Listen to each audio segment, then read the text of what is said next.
बघतो त्याचा तो आणि काय की कुस्ती.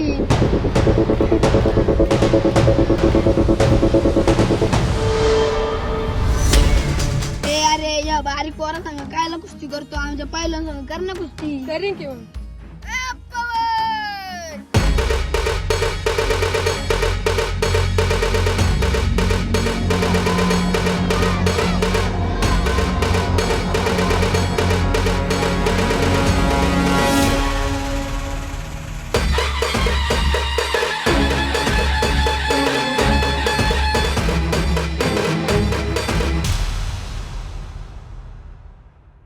अरे मर्दानी खेळातला वाघ, लाल मातीचा राखतो मान, त्याला आहे त्या बजरंगाचं दान, असा आहे त्याचा अंदाज. रोखून ठेवा श्वास, कारण त्याच्या डोळ्यात आहे आग. आला आला आला, तो बघा आमचा वाघ आला.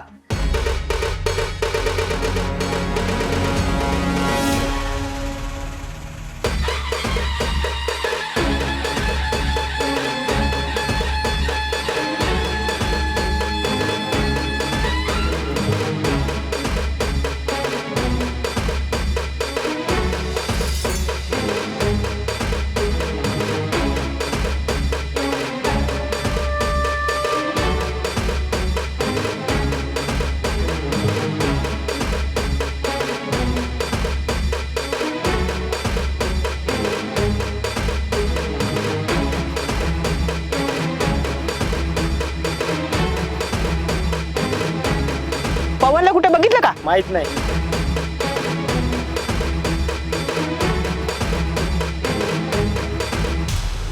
पवन दादा तुझ्या या खड्याकडे काठी घेऊन येते. हे पवन, बरं झालं तू आला. अरे हाय आली, लय रागात आहे, काठी पण घेऊन आली. चल. नको, तुझा तुझे असते एकतर लय रागात मला विचार ठोकं टाकन. तू आहेस पैलवान, तुला नाही लागा काय व्हायचं. मी बघ कसा आहे. बर चल जा तुम्ही. हा चालतंय.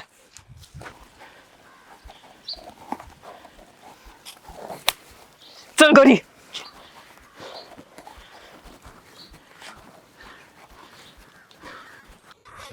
अरे पवन, तुला किती शोधायचं? काम धंदा करायचं सोडून तिथे कुस्तीच्या इथे गेला होतास होय? तुला किती सांगितलं? तुझं नाद काय हा जाईना. बानी पण हेच केलं आणि तुम्ही याच वळणावर जाणार आहेस होय? अगं आई, कुस्ती म्हणजे माझा श्वास आहे ग. आणि जसं माणसं श्वास घेतल्याशिवाय नाही जगू शकत, तसं मी नाही राहू शकत ग. कुस्ती केल्याशिवाय मी नाही राहू शकत. तुझा बाप पण कुस्ती करत होता, शेवटी त्या कुस्तीनं जीव घेतला.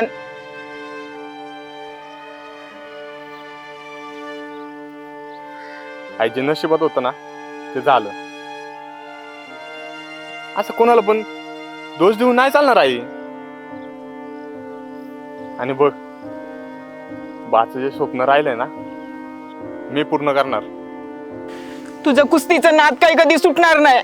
मी किती वेळा सांगितलं, माझ्या डोक्यावर हात ठेव आणि शपथ घे, तू पुन्हा कधी त्या मैदानावर जाणार नाहीस म्हणून. आहे तू मला दुसरं काही सांग, पण हे आपल्याच्यानं नाही होणार.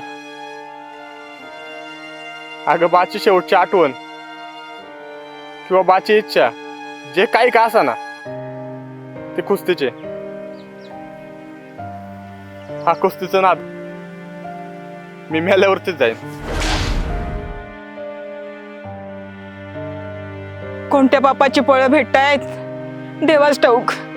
नवरा गेला आणि हे पोरग या मार्गाला लागलंय.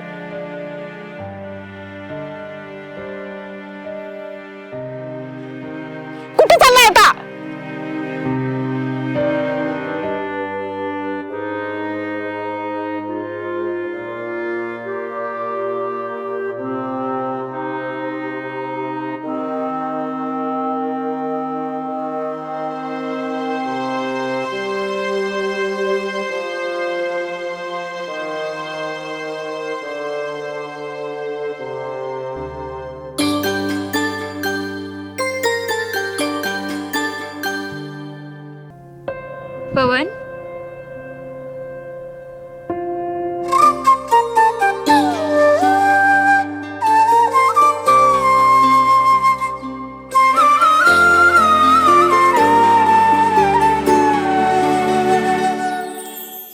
आज पण आला वाटतं आईचं बोलणं खाऊन आमचा पैलवान.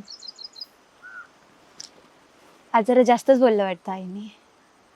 मग आता मी तुझ्यासाठी काहीतरी आणलंय, ते पण खाऊन घे. अगं आधीच मला डोकं गरम आहे आणि तू माझं अजून नको डोकं फिरू. पैलवानाचं डोकं गरमच असतं, मी थंड करायला आली आहे. आणि तसं पण उपाशी राहून काय होणार आहे? तू काहीतरी ऐकत जा आणि नकोय मला तुझं काय. जा तू. मी नाही जाणार आहे कुठं. आणि मी तुझ्यासाठी काहीतरी घेऊन आली आहे, ते तुला खूप आवडतं, तर ते खावं लागेल तुला.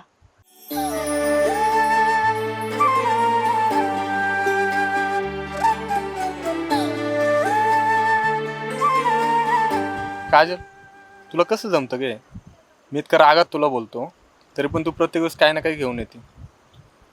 आणि स्वप्न तर माझं आहे, पण त्या स्वप्नांसाठी तूच जास्त प्रयत्न करते.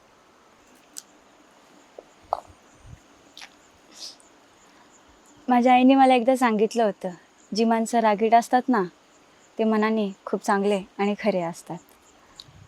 बरोबर सांगितलं तुझ्या आईने. अजून काय सांगितलं होतं आईने? आईने अजून असं सांगितलं की जर कोण आग होत असेल ना, तर पाणी होऊन विझवावं लागतं. आणि राहिली गोष्ट तुझ्या स्वप्नांची, तर तू माझा आहेस ना, मग तुझे स्वप्न पण माझे. देवाने आयुष्यात खूप काही हरपून घेतलं, पण त्याच्या बदल्यात तुझ्यासारखी गोड माणसं येईल. हो का? आणि बघ तू, मी असा पाहिलं होणार ना की त्याला कोणीच नाही हरू शकणार. हो का? हो. पण कोणतरी आहे जे तुला हरू शकतं. मला? हो, तुला. असं कोण आहे की जो मला हरू शकतो? तू नाव सांग त्याचं. नाव सांगेल मी तुला, पण तुला कुस्ती करावं लागेल हा. चालतंय की, तसं पण आपण कधी माघार घेत नाही. त्या व्यक्तीचं नाव आहे काजल. तू हा काही डोके विके परिणाम झाला का तुझ्या? हा, मी स्वतः. कोणीतरी बोललं होतं की मी माघार नाही सरत, आता तुला कुस्ती करावी लागेल. बाद झाले मस्करी. अरे चल चल चल.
बघितलं प्रेमात किती ताकद आहे, नाहीतर आमचा पैलवान असं पडला नसता.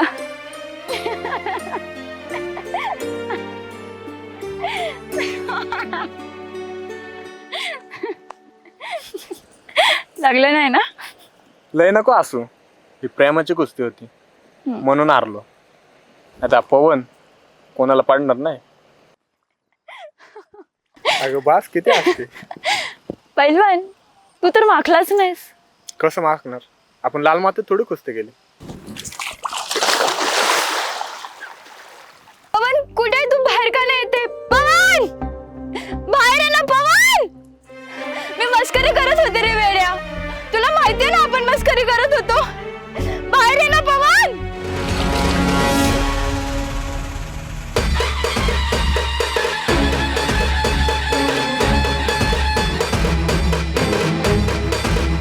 अरे वेड्या, घाबरले ना मी. तुला काय झालं तर नाही ना? मला काय नाही झालं, मीच पाण्याच्या खाली थांबलो होतो. मस्त काय तुला एकटीलाच जमते काय? असं कोण करतं? असं कोण करते? टाव का तुला पाण्यात? नको नको नको. आता हे काय या असं मी घरी जाऊ का?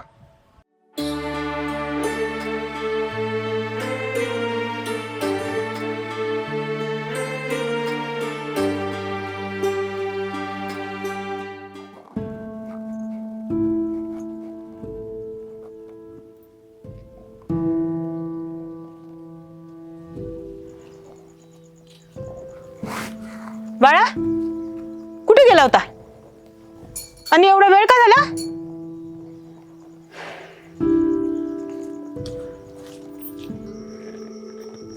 पवन कुठे चाललायस?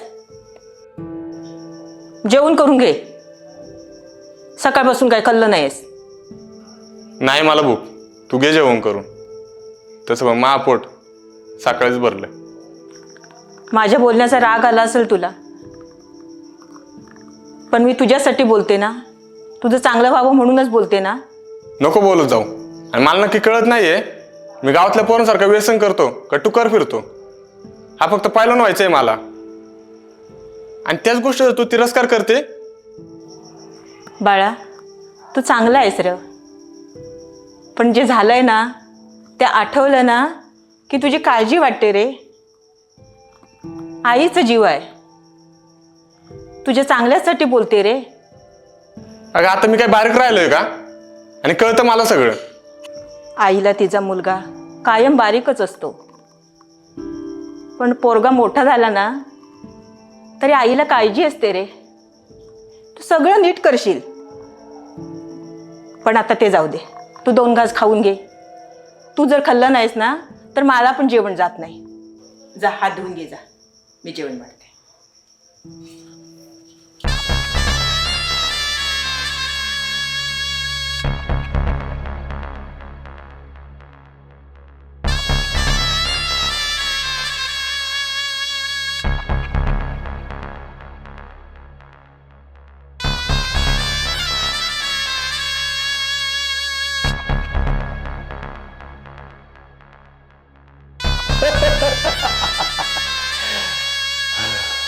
हर्षा, अख्ख्या गावात असा कोण आहे का जो आपल्याला कुस्तीमध्ये हरवल?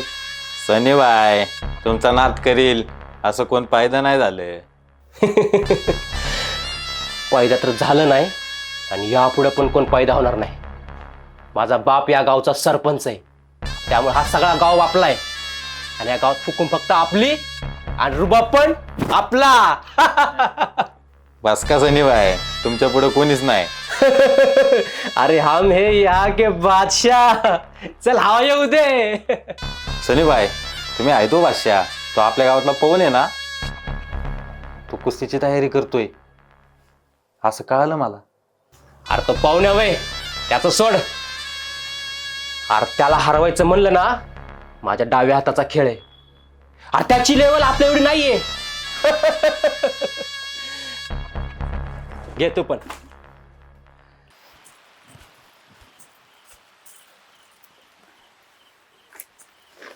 आई कुठे आहे उरकते. येणार नाही ना बाहेर? नाही एकटं एकटं कसं जमतं ना तुला असं जेवायला शेकत बसायला? कसं जमतं म्हणजे? आता हे पण नको करू. करू नको असं मी बोललेच नाहीये, पण मला कसं जेवताना काही कामं करताना तुझी आठवण येते, तसं तुला नाही येत का माझी आठवण? आता खरं सांगू की खोटं? खरं सांग. बघ, खरं जर सांगितलं ना तुला राग येईल. राग येईल, पण मला समजेल तरी की समोरचं किती प्रेम करतो माझ्यावरती की नाही करत. प्रेम करतो ग, पण तुला जशी आठवण येते ना तशीच मला पण येते. पण त्यात थोडा फरक आहे. मला माझ्या स्वप्नांची आठवण येते. शी, मला वाटलं तू म्हणशील की मला तुझी आठवण येते. पण जाऊ दे, काही प्रॉब्लेम नाही. जो पोरगा स्वतःच्या स्वप्नांचा एवढा विचार करतो तो दुसऱ्या भानगडीत पडणारच नाही. भानगडी? आता हे काही नवीन आहे. जाऊ दे, तुला नाही समजणार, मला समजलं, बस झालं.